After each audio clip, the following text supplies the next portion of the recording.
Bonjour Jörg Schöbli. Bonjour. Merci de m'accueillir pour cet nouvel épisode. On va parler de l'après Donald Trump. On a enfin tourné au moins provisoirement la page. Donc un changement avec Joe Biden qui arrive maintenant. Donc qu'est-ce qu'on peut attendre de sa présidence et que peut-on attendre évidemment des États-Unis pour ce mandat?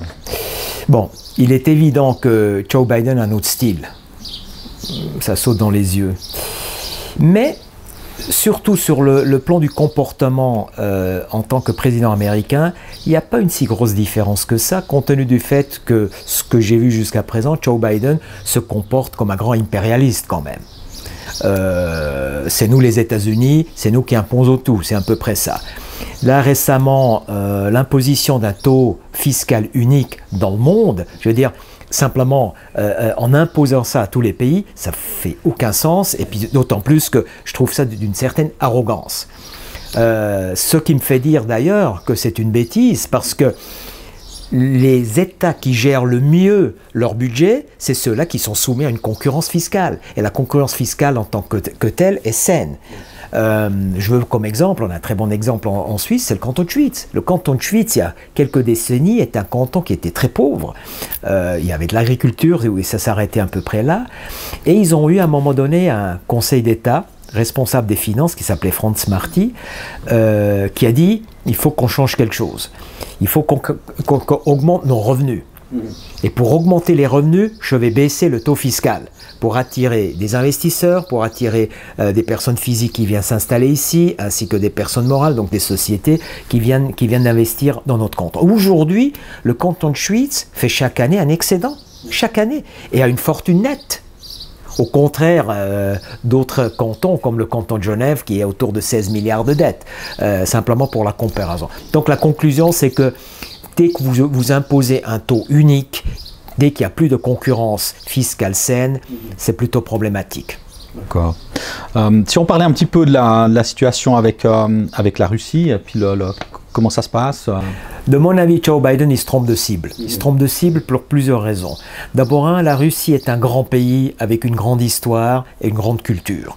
Ça me semble très important. Deuxièmement, d'attaquer les Russes, ça a quoi comme conséquence? Des embargos, des sanctions. Ça ne sert à rien, ou à peu près à rien. La conséquence, c'est que s'il continue de faire ça, il va pousser les Russes dans les bras des Chinois.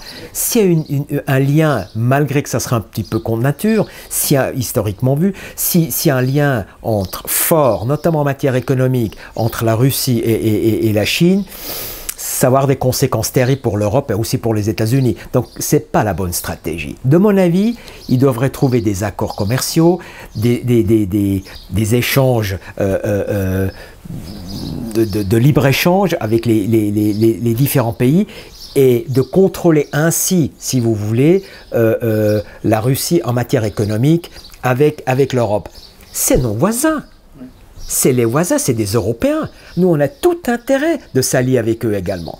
Donc là, je vois une politique qui est, de mon avis, pas juste. D'accord. Du point de vue de l'administration Biden et puis de son plan de croissance en fait interne, comment ça se goupille actuellement? L'administration Biden va devant de périodes très très compliquées. Aujourd'hui, les États-Unis sont déjà très très endettés. Ça, c'est pas la faute à lui évidemment, mais l'administration Obama, dont il faisait partie, a y contribué largement. Mais aujourd'hui, les États-Unis font hors de grandeur 850 millions de dettes supplémentaires par jour. Par jour. C'est hallucinant. Et à un moment donné, il faudra rembourser ces dettes, il faudra les payer. Et comme on voit les premiers signes d'inflation qui ont commencé maintenant aux États-Unis, notamment liés à toutes ces injections de fonds dans l'économie réelle, si les taux aux États-Unis montent, vous pouvez vous imaginer les conséquences sur le budget. Quelqu'un doit le payer. Alors, s'il veut imposer toutes les entreprises un taux plus élevé, c'est bien gentil, mais ça ne marchera pas aussi simple que ça.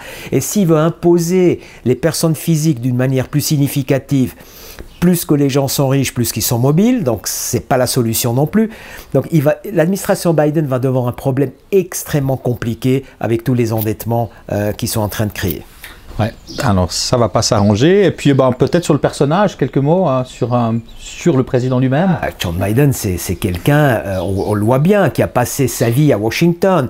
Il a les bonnes manières, il est bien éduqué, il y a le style du vrai politicien. Il est certainement très agréable. Sauf que la vraie question qui se pose aujourd'hui, pour avoir le leadership dans le monde, est-ce que c'est ça les qualités qu'on doit avoir? Je ne suis pas convaincu. Merci en tous les cas pour cet éclairage. Ça m'a fait plaisir.